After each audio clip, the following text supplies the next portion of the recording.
Hello, everyone. Welcome back to I See What You're Saying, the Disciplined Listening Podcast. I'm Michael Reddington, and today it is my pleasure to welcome our next guest, Amy Reczek. Amy is the founder of Sales and Presence, and she travels the world partnering with organizations to facilitate power skills in sales training programs. She's the author of the book, So You're in Sales, and brings together a very unique background with her professional expertise and skill set to share all that she knows with the world. And I'm very excited to share this conversation with you today. Amy's going to lead this conversation in many different directions, starting with how can we walk into a room with power without being perceived as arrogant or a jerk as we do so? We're going to dive into how do we untangle behavioral clues from behavioral miscues. She's going to share words that help us sell. She's going to dive into the 4 pillars of communication and so much more. I'm really happy to share this conversation with everybody today. Thank you so much once again for being here for another week and another great conversation. We truly appreciate it. Before we dive in, let's thank our sponsors. As always, we have HumanTel. If you haven't done so already, please head over to humantel.com. Explore their research, read their blogs, check out all their different training programs, and then begin to develop the skill set necessary to identify when people's emotions are changing in real time by accurately evaluating their changes in facial expressions and nonverbal communication. I've done all of their training. I highly recommend it. When you're there, enter the code INQUASIVE25 for 25% off of the training program of your choice.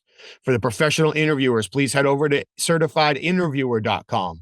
That's where you'll learn everything you need to know about the International Association of Interviewers.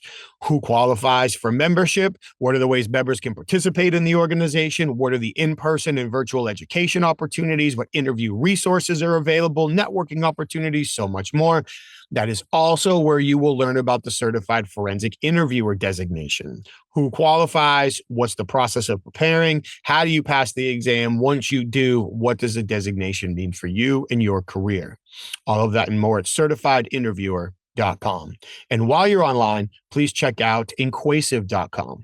That's where you can learn more about the programs our clients ask us to customize for their leadership teams, their sales teams, their HR teams, and more to teach them how to apply the strategic observation and persuasive communication skills necessary to obtain the everyday confessions that unlock relationships and new alternatives in all of their high impact conversations. Once again, we really appreciate you being here for another week. Thank you so much for continuing to come back. And now, without further ado, I introduce to you, Amy Reczek. Amy, it is so great to see you. Thank you very much for being here today. I really appreciate it. How are you? I'm great, Michael. How are you doing?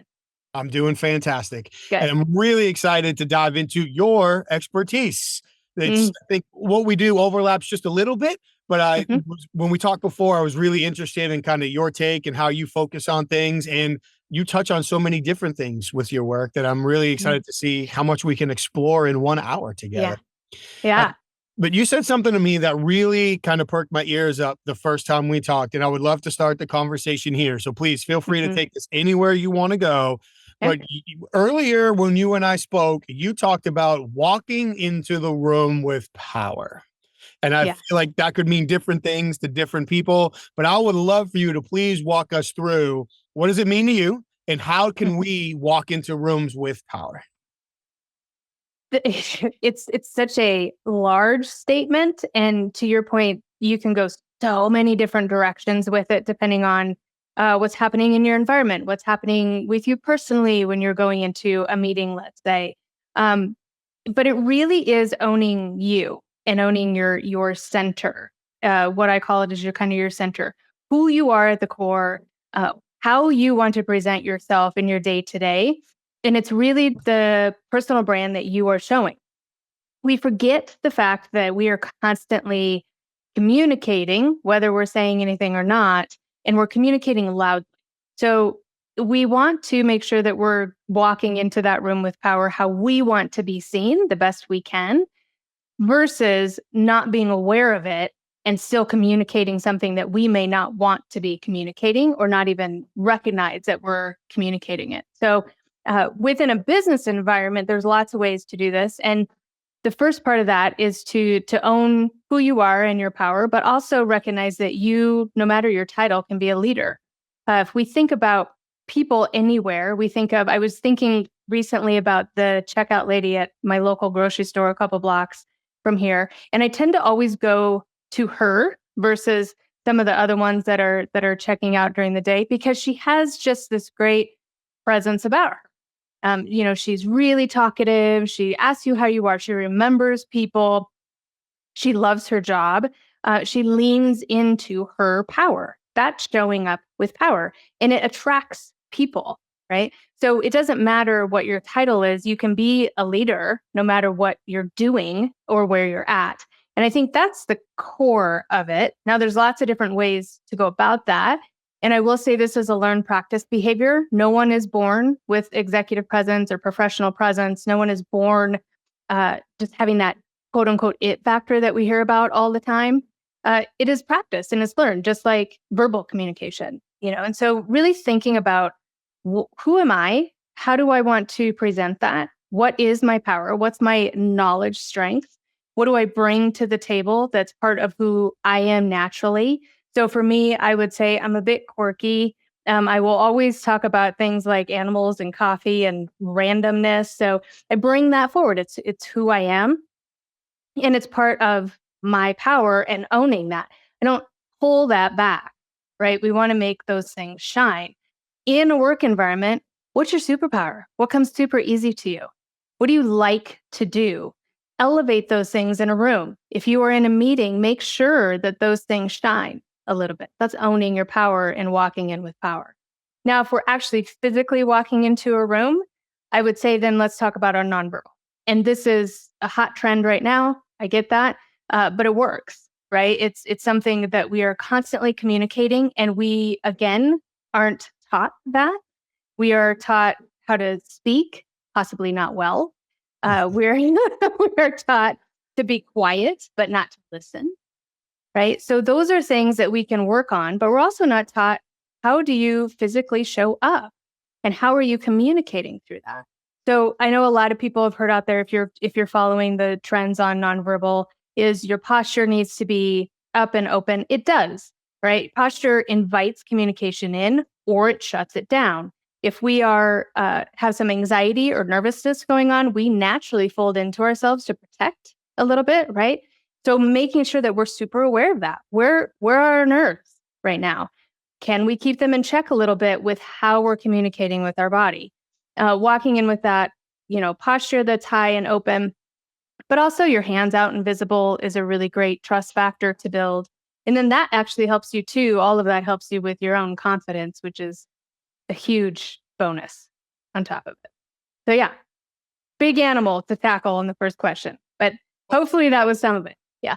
That was a lot of it. And honestly, I love trying to go. I'm going to make the question I asked you all about me for a second. How professional is that? But I love to go with the big animal right out of the gate, because we can take it anywhere we want. And it just kicks the conversation open. So I appreciate you going in multiple directions at the same time. When I heard you say, find our center, it made me flash back. And I love how you said it like that. Like a month or so ago, I was speaking at an event, and this is a me problem, by the way, so I want to preface this. And the other speaker had said something earlier in the day that just got under my skin. And that's a me problem. I shouldn't let it happen. But the competitive side of me took over. And now I'm thinking about what that person said and my time on stage. Like I can feel like my fist clenching and like where I'm going with this. And I had to do exactly what you just said. Like I had to find my center and just literally tell myself, just slow down and let it go. Because if I let that influence what I'm about to do, I might feel like I won, but that's not how I want people to see me. So that was a lucky catch on my part, but it ties in very well, I think, to what you just said. And I love how you tied in the concept of presence, nonverbals, all of that together as we go in. And it is like, it's true scientifically, we can help our confidence based on how we stand and how we move and all of those things. And even if we're not feeling, I don't believe in fake it till you make it. But even if we stand in the right posture, it helps people open up with their conversation. So let's dive down that road just for a moment. I know you just mentioned it, but a lot of work that you do does involve the arena of presence, So Mhm. we talk about our presence, how we want other people to see us, how we want other people Mhm. to experience us. I know it can differ context to context, situation, person. Mhm. But are there rules that you follow or that you prescribe to? Maybe rules is a strong word. Are there guidelines that you believe in Hmm. that do a good Yeah. job helping us create or exhibit the right presence in the right situation? Yeah. So I'm gonna answer that. I'm gonna jump back. I wrote this down. The fake it till you make it. Um, I agree. That's a bit outdated. I do love though practice it till you become it. Um, so thinking around, we're not born with any of this. No one has this magic uh sense of how to be powerful in a room or how to attract conversation. It's a learned behavior, and we're constantly learning from our environment. So we're learning either negative or positive, or we're taking the negative and saying, okay, maybe this isn't perfect for me, but how can I mold this into something that can be me and authentic to me? Or if we're loving something about someone, how can I make that into my own? We're constantly doing that. The awareness around it is huge. So if we're thinking around these guidelines, the first thing I would say is we have to have awareness around our environment and around us, watching what we're doing. So I would say if you're brand new to this and you're like, okay, I just need to have good posture and walk into a room, that's not quite it. Um, Kudos for trying and practicing that and keep doing it. But let's back it up a little bit and start with awareness of how you are centering or not centering in your environments.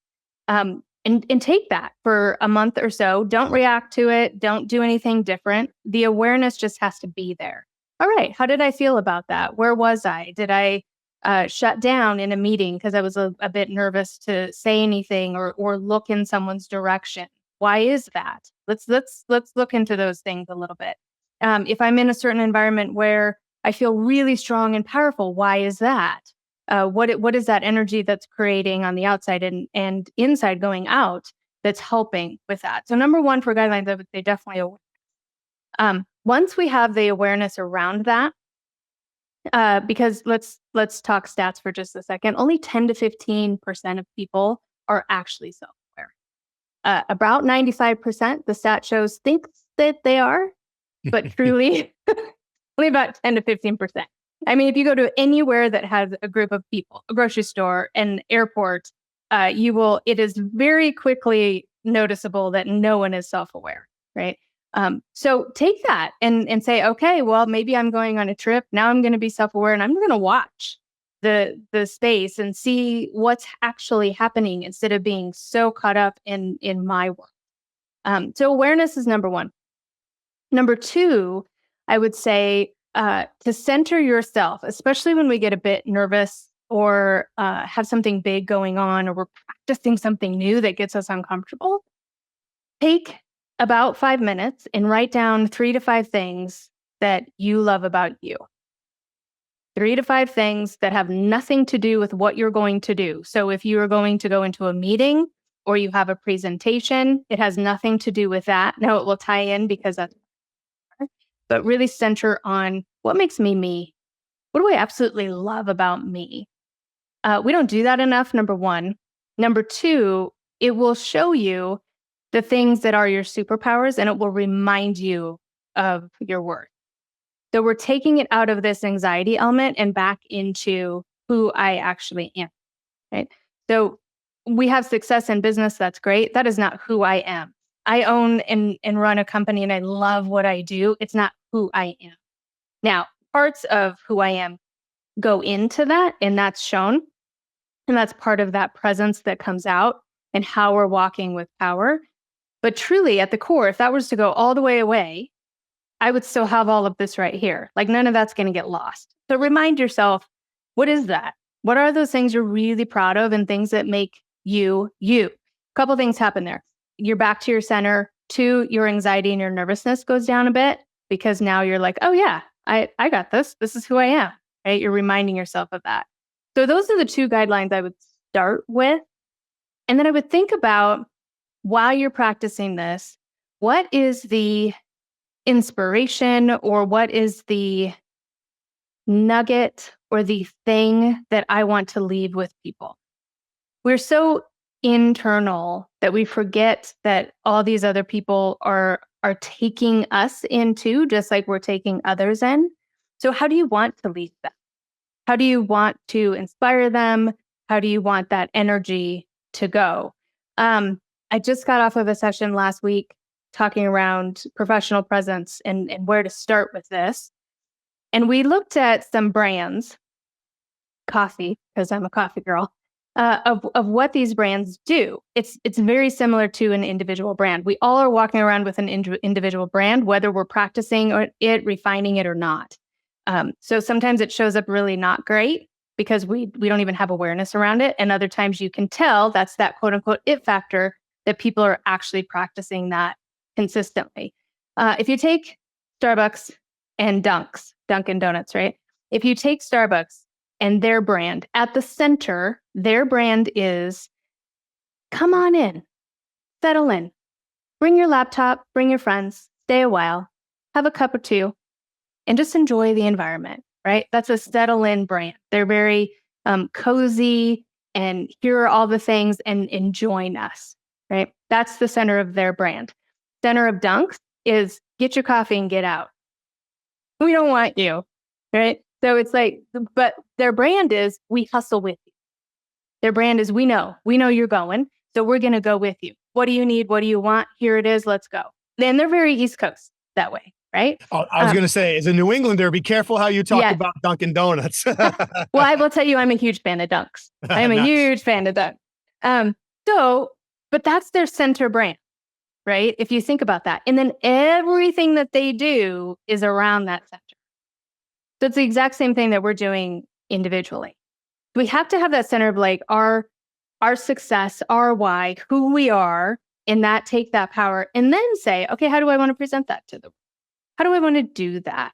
And that's where the fun begins of really practicing. How do I show up? How do I attract that conversation and that attention? Am I doing that well?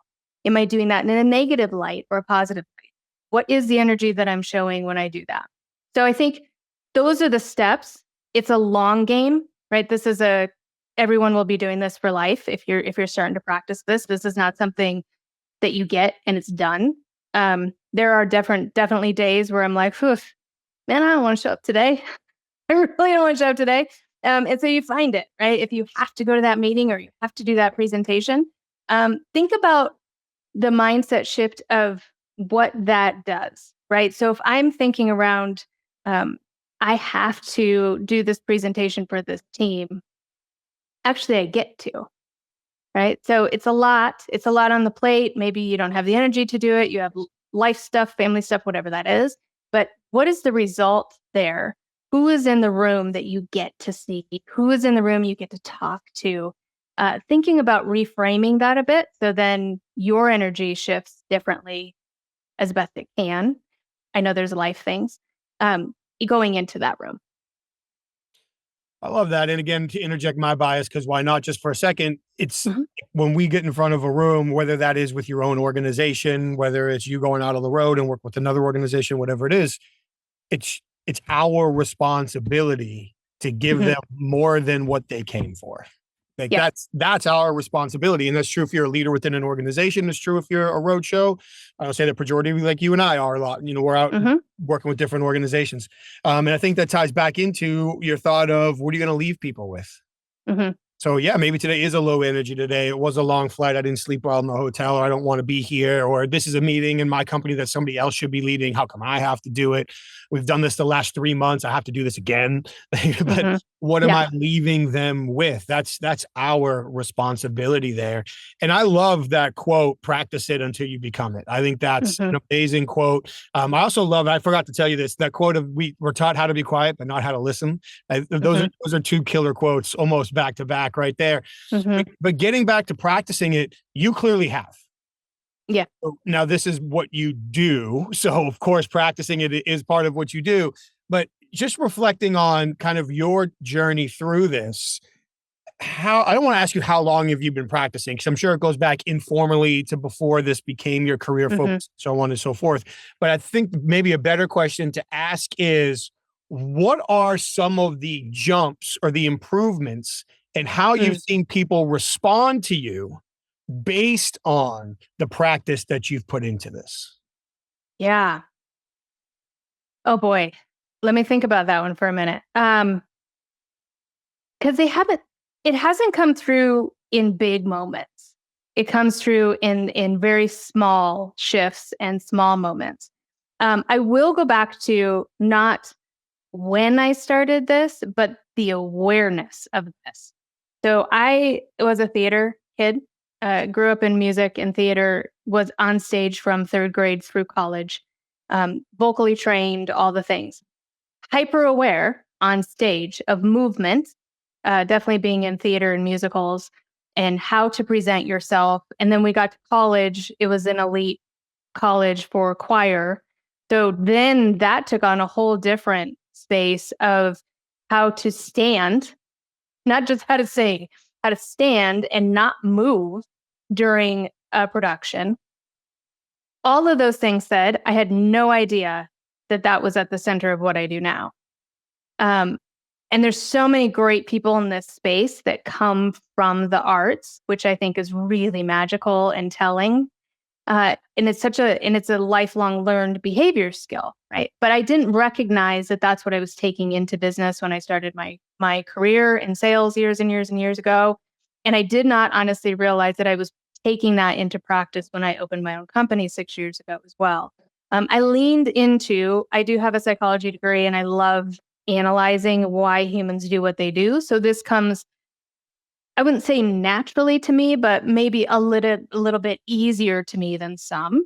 I still have to practice it. But the awareness really started around jumping back into educating myself on. I was missing a core piece within my career success. I didn't quite know what that was. So all I did was create a company around the things I love to analyze and do and learn. And then that's when it was really like, oh, there's this awareness, right? We're starting with awareness. Here's this awareness around what I was doing, just innately because of my history, but I wasn't aware of it, right? We're all walking around. If you're going to the grocery store, check yourself the next time. How aware are you of your environment and what you're actually doing? And most of us are not. I was not. When I was like, oh, I'm here, right? Like I get it. I'm good at sales. Well, no, actually I was taking all those things and utilizing them without even having the awareness. So that was, I think, my biggest jump was eye-opening of that. Secondly, when I was diving into all of the courses and the education around nonverbal, when I was very assuming that I had it handled. And as soon as I dove into that, it was very telling that I have a lot to learn. So that was, I think, was my second jump of, oh, actually, there is a lot here. And because I came from where everyone else is coming from, of all of the marketing around nonverbal, or all the, you gesture this way, or if your arms are crossed, that means you're not inviting. Not accurate, by the way. So it's just all these different cues that are miscued in marketing and kind of the social media environment. Some are good. I wouldn't say all are bad, but we have to take everything in context. And so from that, I was like, oh, yeah, I got this. Well, no. So I think those are my two biggest jumps. And then from there, really putting this out into the universe of let's see if this flies, right? I want to talk about this a little bit more because I'm really passionate about how we connect and communicate to influence in every aspect of our lives. We're either doing it or we're misguiding it. We're still doing it, but we're not doing it well. So how can we shift to that narrative, especially in business, since I work with companies in corporate? How do we do that on a day-to-day to upskill in a kind of a 1% or a micro moment that we can have? And so really, I think that those jumps were small in that I was getting consistent feedback immediately of wow, this is completely eye-opening. Never even thought about this in a sales realm. Never, like, why do we not have more training on nonverbal with the sales team? Right? Like all these things that we can use that we just haven't adapted fully to a business environment within communication, because we're still, especially in the sales world, we tend to take a while to catch up. So, we talk a lot about our verbal skills on things, which matters, by the way. However, it's not the full picture. So I think those are the micro jumps that I had, but those two major ones were kind of in the middle beginning of this journey. Thank you for diving into all of that. Thank you for also pointing out the BS myths, and I love the word you use, miscues around nonverbal behavior. Just this morning, I had to pause in the middle of a session and talk about the whole arms cross thing that you just brought up. So thank you for reinforcing that. Yeah. Thanks for that. And your reference to your past as a performer makes entire sense. Like, as I'm sitting here, and I know some people might be watching and some people might be listening, but as we're having this conversation and you mentioned you had a career on stage and performance, that makes sense. Like, it all falls into line. But what that also illustrates is so many of us along the way are building a powerful skill set that we can use in multiple contexts. And if we don't silo, well, I used to do that when I was in theater, and I used to do that when I sang, but now I do this when I'm in business. No, actually, you put that on a Venn diagram, you got some overlapping circles, and you can pretty much use the same skills in all of that. So thank you for walking us through that. And as I was listening to that, I would come up with a follow-up question, and then I'd be like, oh no, now it's this one. No, now it's this one. No, now it's this one. So let's see if I can wrap a couple of them together. Okay. You talked about how you love to speak on helping people connect to influence. And I feel like that probably ties a little bit into the nonverbal, but also into the verbal that you mentioned as well, our word choice and how we communicate. And you mentioned sales multiple times. So let's see if we can work this into one question. How can we use all of our communication tools to better connect and influence people starting in a sales environment? Yes. So I would say, thinking about it in a different context. If we're thinking in sales, we are constantly talking or thinking about I, right? And that's common. It's natural. It's a human behavior. I would hope you are, because you're wanting to sell something and have success financially and all the things. That's why you're in sales. The hardest shift of that is that it's not about you. So when you are talking to people or when you are communicating with them, however you're communicating, it is not about you. It is about serving them and figuring out the solutions best for them. And then your success is going to come because their success is coming, right? So it's definitely this mindset shift on how we're communicating. So I would say, number one, curiosity is key. I can't tell you how many times at the top of a page before a meeting, no matter how long they've been a client, I will write, what can I learn? People, Can I stop you there just for 1 second? I swear to God, I do the same thing. I bring a notepad in, and at the top, I write, what did I learn today on top of it? So every time I look down. So sorry to steal your thunder, but you're the second person I've ever met that does the same thing. I think it's like that constant mental reminder. So we'll now return the listeners to their previously scheduled program. I apologize for interrupting, but that was awesome. Thank you. Yeah. Well, I would say for all the listeners, take that to heart. Right. If you're saying, oh, yeah, well, I'm there to learn always, and I got that, it's good. No, you don't. I will push back on you on that. No, you don't, because you will constantly be in self-absorbed motion because you are in a sales communication mode. So really reminding yourself, I have to do this all the time too. So writing it down helps you to get you out of that and back into present with the client or with that person that you're speaking with. And the concern about what's going on with them, instead of you pitching a solution or something that doesn't matter to them because of your own gain and your own goals. So definitely that, what can I learn today? Stay curious is another one that you could write down if that jives with you too. What are you curious about? What can you learn? And really focus on them. I call it you framing all the time. So we're constantly you framing, of how can we serve you? If I'm talking to you and you are the person I'm hoping to get a deal with, I don't come in and say, so my name's Amy and here's our company.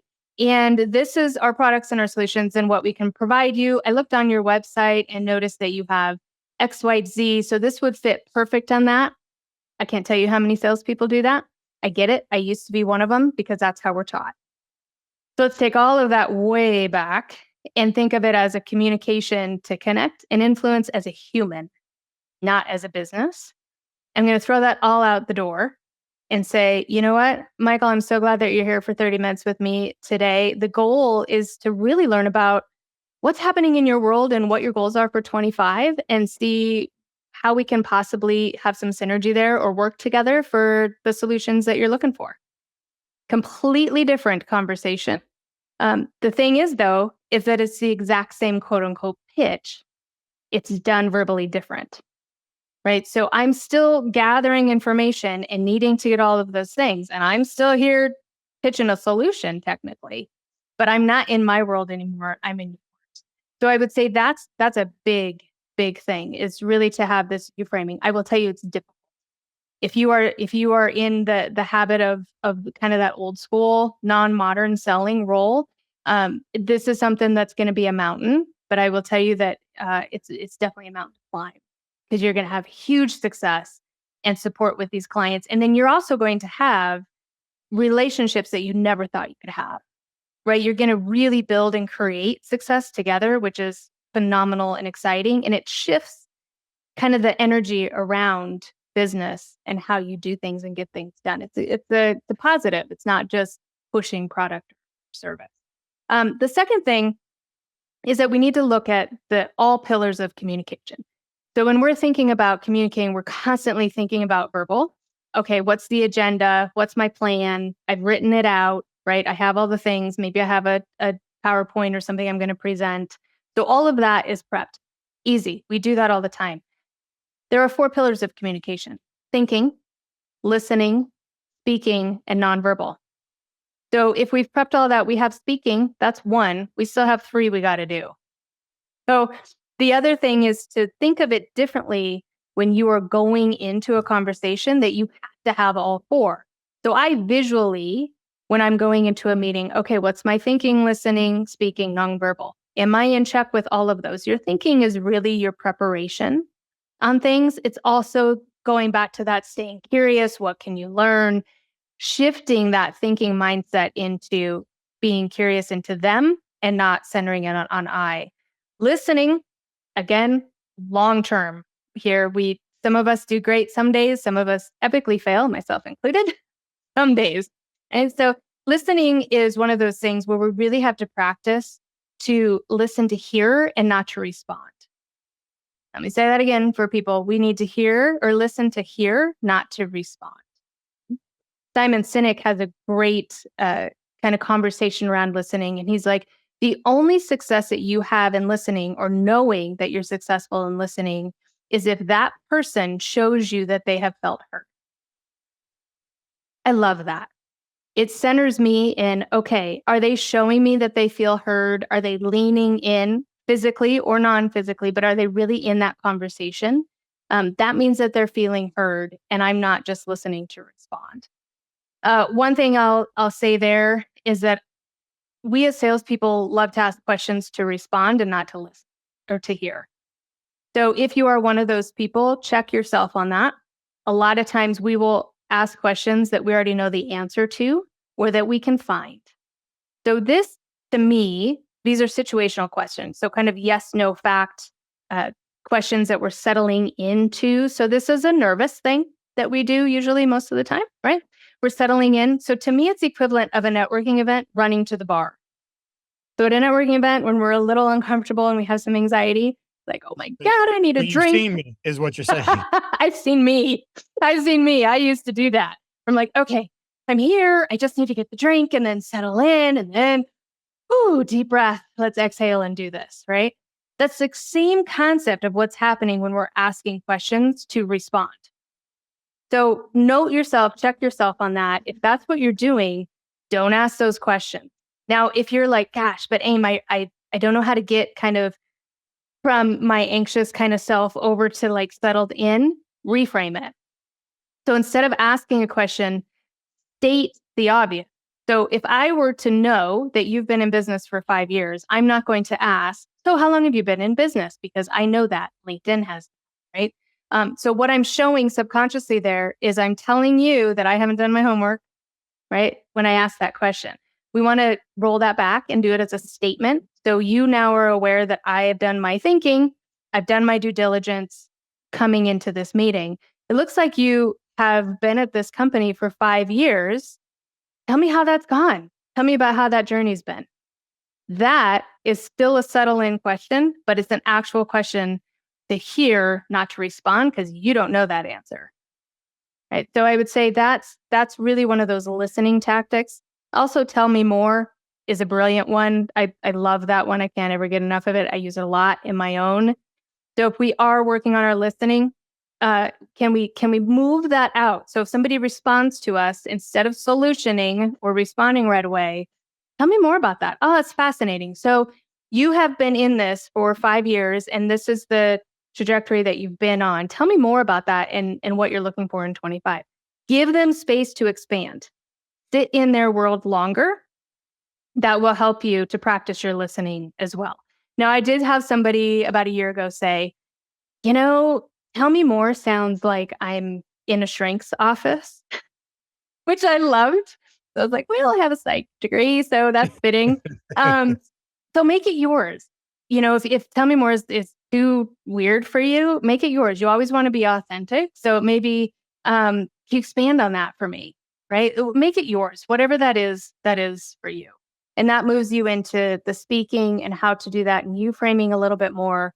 And then, of course, your nonverbal comes into play as well. So making sure that your posture's there, your eye contact's there, those type of things. You're leaning into a conversation. Those things are telling. Yeah. Once again, so much. Thank you. I'm trying to go back and reinforce the highlights, and I'd have to repeat everything you just said. Yeah. But I appreciate all that. I love the call out about not walking in and basically saying, so I looked at your website and this is what I found. Would you stand outside somebody's house and call them and say, I'm Right. looking through your window and this is what you're wearing? No, you wouldn't Right. do that. You're a stalker. But when you walk into an office and you say, hey, so I looked at your website and this is what you're doing, you feel like a stalker. It's creepy, but you still feel like a Yeah. stalker. So, graduate beyond that. I think that was a great point. And you're right. Under stress, we all go to what we know. And I really don't care what most people say. If we're in a negotiation or sales scenario, there's stress involved with that to some degree. Yep. So it's natural to fall back on what we know, get out of I, get towards you. I love all of that. So many great points there. Now, as you were going through that, you mentioned several times getting ready for 25. So for the people who might be listening to this at some point, sometime down the road, we're having this conversation towards the very end of 2024, leading into 25. So the question I'm going to ask you is going to be really around that transition. But theoretically, this could be around any transition, quarter to quarter, year to year, month to month, job to job, project to project, could be about any. But to just stick with the timeliness of this question, as people, particularly we've been talking about sales, but it could be business planning, it could be any, as professionals are starting to plan for the transition from 24 to 25, from your perspective, especially with the psychology degree that you've mentioned a few times and all the expertise you have working with different clients, what are some advantageous ways to plan for the transition? And kind of like what you talked about the nonverbals before, what are some of the misnomers that people think are helpful but probably won't get you there? Yeah. So first of all, don't bite off more than you can chew, right? So make it something that's actually tangible that you will do. That is easier said than done, because I think especially at the end of the year and a quarter, then we have these lofty goals of, oh, well, I didn't do this again this year, so I'm definitely going to do it next year. If we think of people who have New Year's resolutions, there's a reason why I think that stat is 7 or 9% of all people who have a New Year's resolution actually stick to it. So there's a reason, right? It's because it's too lofty, too much. We as humans get overwhelmed really easy. So taking a huge step back on that. Also, I would say the first thing is to give yourself a lot of grace for the year you're in or the quarter that you're in and start reflecting. So if there's anything I would say to do within a quarter, a month, a year, whatever that planning is for you right now, is to put in a reflecting moment. Put in a reflecting moment. We are moving too fast in today's world that we miss all of the great things that are actually happening. When I'm working with teams, another way that we do this is take a month, and at the end of each week on a Friday, we are going to write down on sticky notes great things that happened that week. Whether it is I got 15 minutes with a cup of coffee in silence. Week, that was amazing. That was a win, right? That was success. Or I had a great open. I practiced how I showed up and walked into a room and I got great feedback and I felt really powerful. That's a huge win. We're going to start sticking that on sticky notes. And then by the end of a month, you are going to have an entire wall with success, right? It's these micro shifts and micro moments that we have that create our success. Most of the time we think of a big lofty goal, whether that's financial or something else that you're going to do. And you're like, this is how I'm going to succeed. No, it's not. That's the end result, but that's not how you're going to succeed. So if you want that lofty goal, put it out there. I know if you're in sales or business, you have that number as well. That's completely fine. We all do, right? Put it out there, stick it out there, but then you're done with it. Now, what you're going to do is plan all of those moments and those weeks and those months that are going to get you there. So what is the shift and what are those things you need to get uncomfortable with to grow you to then hit that goal? If we're only focused on the goal and not what we're doing to get there, you will not get there. So to have it, take it there. We need it as kind of this stretch thing that we see, but then take it off the plate and say, all right, so that's there. So what am I going to do to move to that? So one would be that reflection. That's a must. Really taking the time to do that. If you want to get granular and you're working on your communication skills, so whether that's your nonverbal or your verbal, take 5 after every single meeting. You owe it to yourself to invest in you of how you're communicating. Take 5 after every single meeting. What did you do well? How did you show up? Where did you go back to everything you've done for the last 10 years that you can still improve on? How did you default because you got a little uncomfortable? Why did you get uncomfortable in that room versus another room where you feel really powerful, right? Reflect on those things, but take time after every meeting. I guarantee you after 1 quarter, you are going to come a long way if you do that because that awareness is there and it's in check. And now all of a sudden it's a habit. So the thing we have to do is have that consistency, which is tough, especially if we've been in something for a while. We're in our complacent mode of consistency, not our new challenge mode of consistency. So what we want to do is get out of that. So really having that practice of recognition and awareness is going to help you get there. I love how the theme of awareness continues to come up and continues to come up. And it's so true and it's so important. Whether we're complacent, I love how you said that. So we don't stop to think about it because whether we're in a positive rut, it just works. Why should I change it? Or it works well enough for me. Why should I work harder to get better results?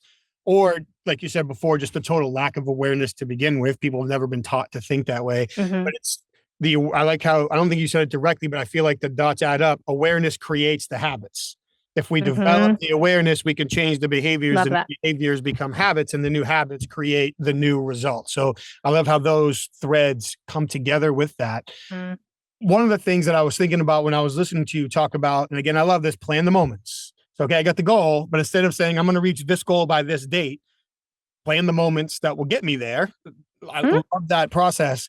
I feel like some of that, to go back to sales, applies as well when we're trying to land maybe new clients or bigger clients, where sometimes we might get to like the proposal, so to speak, to just like be as broad as possible with this example. I give somebody the proposal and then it's like, I'm looking at my watch every day. And then all I've got is I'm following up, I'm circling back. You had the time, and those, I don't want to say never work, but do they really ever work? So with your experience, and especially kind of getting back into the psychology piece of it too, if we're looking to maintain a customer cadence, knowing that every situation is different, but if we're looking to maintain a customer cadence, and especially if we're looking to try to re-engage a customer that has, do the kids still say ghosted us? I don't know if that's still a phrase or not. They've gone missing in action. What's typically your process for solving those riddles? So first, we need to adjust how we're doing that in the beginning. So when we're talking to them, we need to adjust our communication so that we are in control of every step. That's where we misstep. So if we're like, oh, great, so we'll have a proposal to you. I'll send that out over email, look it over, and then I'll follow up in a few days or a week or so, and we can go from there. That is not control of the steps or of the success that you're looking for. That is that is putting the process back on the potential client, they are not focusing on that.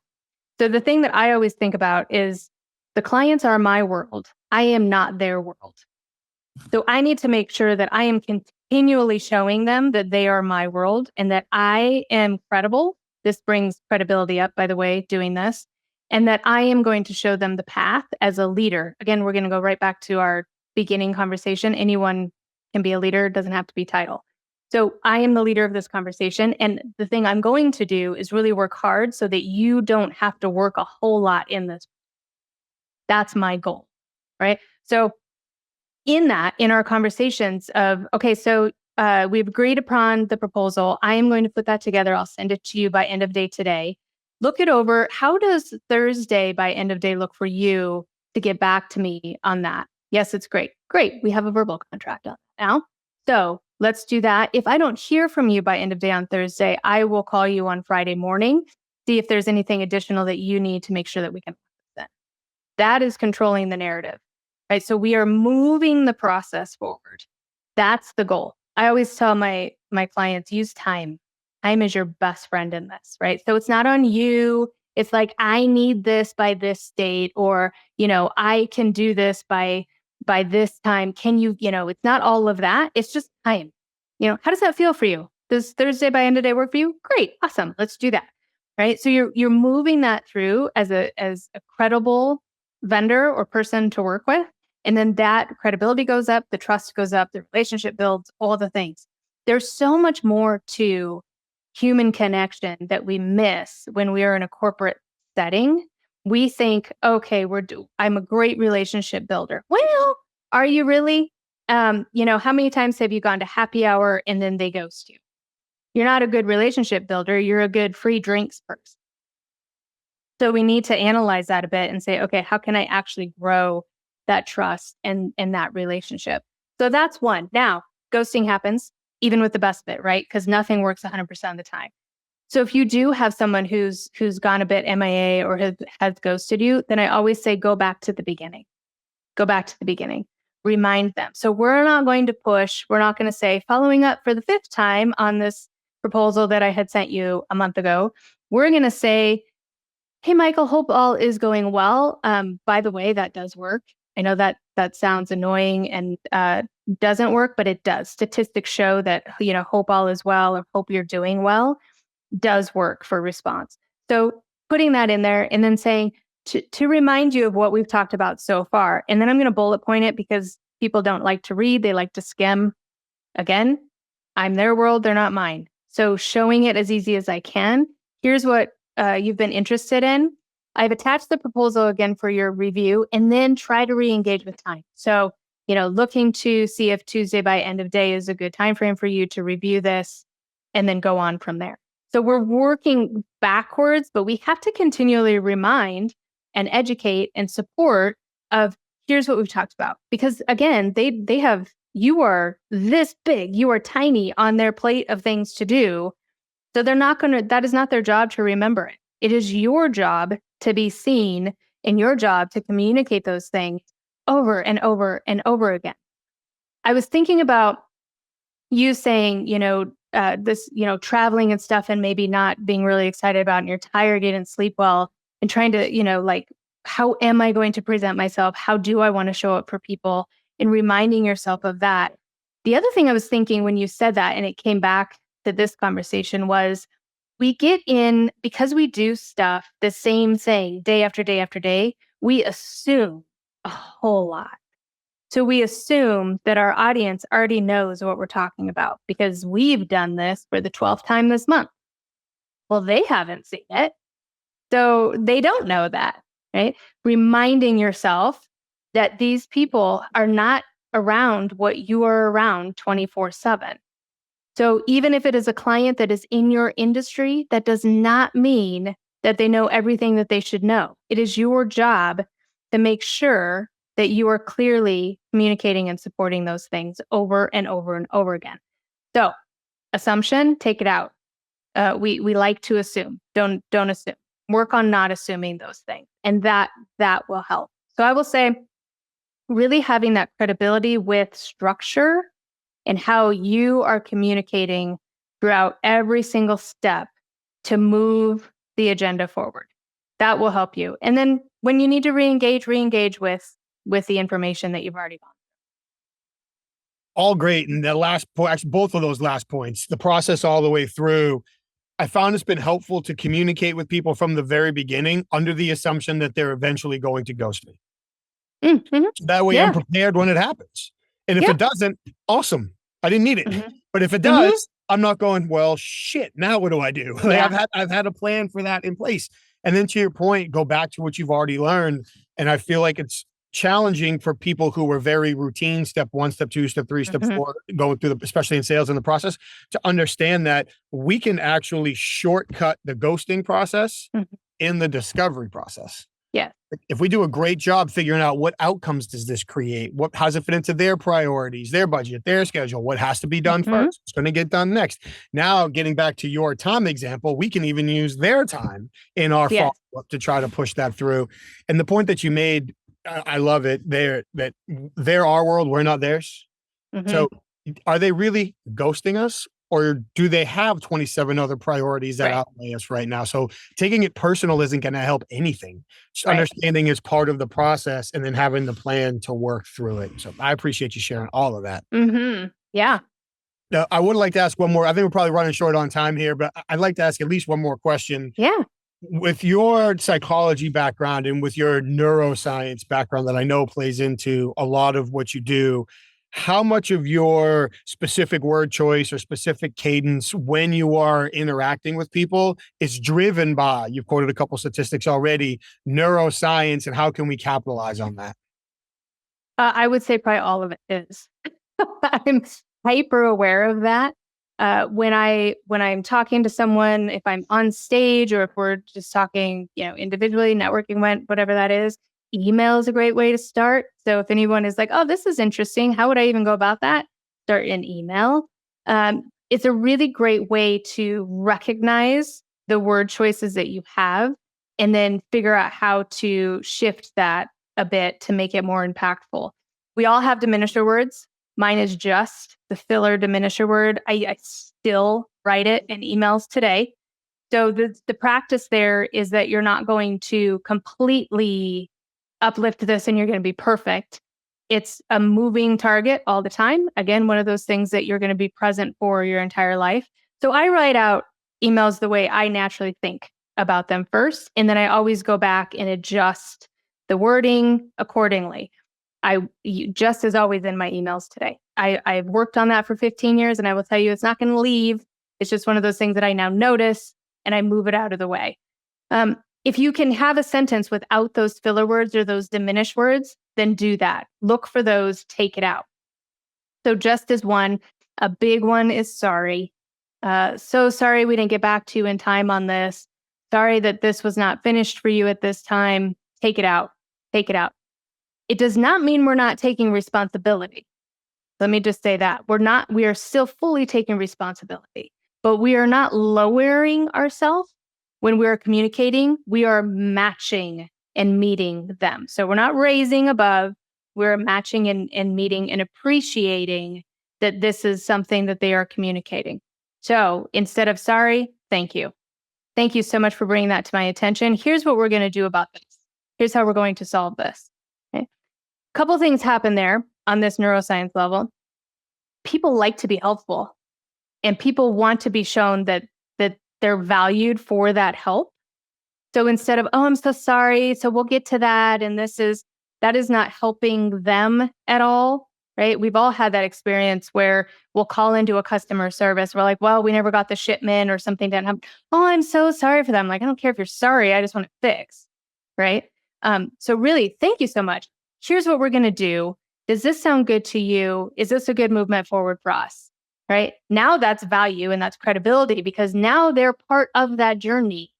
They're a part of solving that with you of like, oh gosh, thank you for including me in that and getting this done and resolved and solved. Now I know that we're a true partner and that I can come to you for stuff. Right? Instead of the worst thing that we can do, especially in a business environment, is have a client who does not come to us about issues and then they're not going to be a client very long. So that's a big one. Practice that. We still take ownership in things. We're just thanking instead of sorry. So those diminisher words are big because they don't lead to credibility and power when we're talking about coming into our own power and really creating that space in that room. The other thing, though, is that we have words that sell.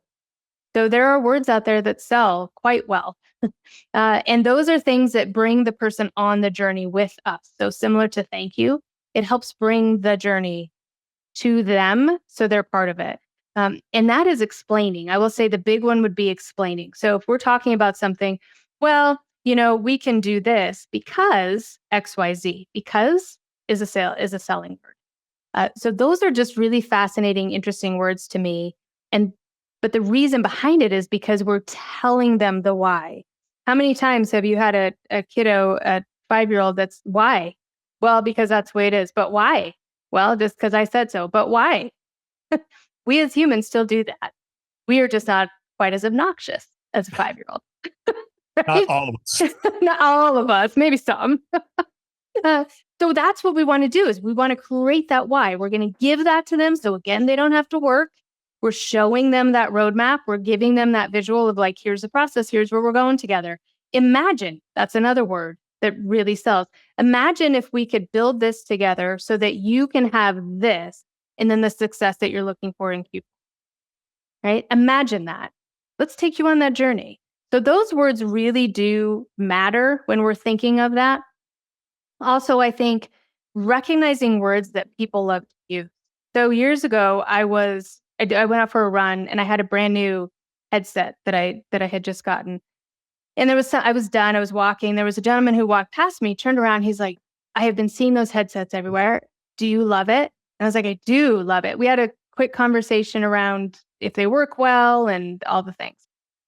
And then he said, well, thanks so much for that. I will definitely be getting them. Have a great day. Cheers.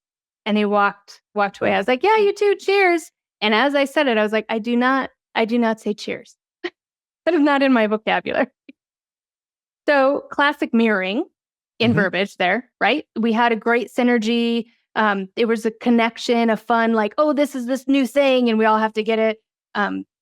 But there was that mirroring there. So that was a really interesting cue to me of, yeah, we can hold space for people with that. 2 years ago, I was at a conference and I had not ever met this phenomenal woman that we had worked with for 3 years and we had never met in person. Finally got to meet her and, huge hugs and, so great. And the first thing she said was, it is so phenomenal to finally meet you in the wild. Again, I didn't say that ever before. And it triggered me to be like, that is phenomenal. You are younger than me. And I love all the young, trendy things. So I took that and was like, can I make that into mine? Right? Can I build that in? Those are also things that we need to be aware of. What is trending? What are people using? What's common right now? What's fun? Can that authentically fit with you? Play around with that. Right? Those are things that connect and sell as well. Phenomenal. Phenomenal. I can't let that one slide. I do have to go back because I'm sure my listeners would kill me or riot if I didn't. So because, imagine, explaining in general, are there a couple more quick examples of words that sell? So traditional ones like concern, problem, those sell. So keep those. Those are ones that are easiest, but keep those in center and then adapt these other ones, right? So the problem you're having is XYZ. We could come in and possibly look at this solution because, build it out a little bit more. Yeah, but keep those. Those are your easiest ones. You learn those in your questions and your comments and how you communicate. Those definitely do sell too. Raise the bar a little bit though. Awesome. And right there, raise the bar. There's always a tweak. There's always something we can do a little bit better, a little bit different. I was going to say phenomenal again, but I don't want to. You've been fantastic. I appreciate everything that you shared. I probably still have 8 or 9 follow-up questions that I didn't even get to. I really appreciate everything. There have to be people listening right now saying, that was awesome. I want to learn more. I want to connect with Amy. So please tell us, what are you working on? Where do we find you? How do we connect with you to learn more? Give us all of it. Yeah, please find me on LinkedIn. I would love to connect with you. Also, you can check out the website, salesandpresence.com. There is a button there to connect with me. You can do that, or you can follow the newsletter. Happy to have you on that as well. And then follow the journey. We got some big things coming in 25. So watch out for those, and do the newsletter, because that will keep you in touch as well. Awesome. I'll make sure we have the links to all that, your book as well. Make sure we have all that in the show notes for people to find. And I'm assuming if you've got big things coming in 25, that means you've got all the important moments mapped up as well to get you there. And have fun checking those off the list. Yes. Big reveal. It's been a pleasure meeting you. It's been a pleasure getting to know you a little bit. Thank you so much for taking the time today. I'm truly grateful for all that you shared. I don't know if you saw, but I've been taking notes the whole time while you've been talking, and I really do appreciate it. Thank you so much. I look forward to keeping in touch and keeping the conversation going. Thank you so much. Amy, thank you for a fantastic conversation. I truly appreciate how much you were able to get into one quick conversation. You shared so many great insights and so many great ideas. I was taking notes the whole time. Thank you. You said a lot of great things. There was one spectacular thing you said that caught my attention immediately. We've been taught how to be quiet, but most of us have never been taught how to listen. Two completely different things. I love how you called that out. Thank you. Also love how you talked about stop thinking in I. It's not about us. It's about the people we speak with. The concept of state what you already know, don't ask about it. So important for so many reasons. And I think for all of us as human beings, just the thought of give yourself grace. We're all learning. None of us are perfect. We all make mistakes. It's a never-ending process. Give ourselves grace. So many great ideas. Thank you so much for sharing them. I really do appreciate your time today. And thank you to everybody that took the time to join us today. Again, we appreciate you being here week after week to listen to all these people share all of these great ideas to hopefully help us get more out of our conversations, our relationships, our business initiatives, and so much more. Thank you. So before we go, let's thank our sponsors one more time. HumanTel, if you haven't already, please head over to humantel.com and enter the code INQUASIVE25 to get 25% off the best-in-class online training of your choice. If you have ever thought about developing the skill set necessary to understand when people's emotions are changing in real time by evaluating changes in their facial expressions and their nonverbal communication, HumanTel is the place to go. I've done the training myself. I highly recommend it. It's backed by science. Check it out, humantel.com. Professional interviewers, go to certifiedinterviewer.com. That's where you can get all your questions answered about the International Association of Interviewers, requirements for membership, opportunities to contribute, education, online and in-person networking opportunities, interviewer resources, so much more. That's also where you can learn about the Certified Forensic Interviewer designation, what's entailed in earning the designation, who qualifies, what can it mean for your career after you pass the test, so much more over at certifiedinterviewer.com. And while you're online, please head over to inquasive.com. That's where you can learn more about the programs our clients ask us to customize for their leadership teams, their sales teams, their HR teams, and beyond, to teach them how to apply the strategic observation and persuasive communication skills necessary to unlock hidden value in all of their high impact conversations. That's over at inquasive.com. Thank you so much for being here week after week. We truly appreciate it. Before you go, please like the show, share the show, leave us your feedback, subscribe so you get the first heads up when the next episode drops. We really appreciate you being here week after week. Thank you so much. Stay safe, take care of each other, and we'll see you next time.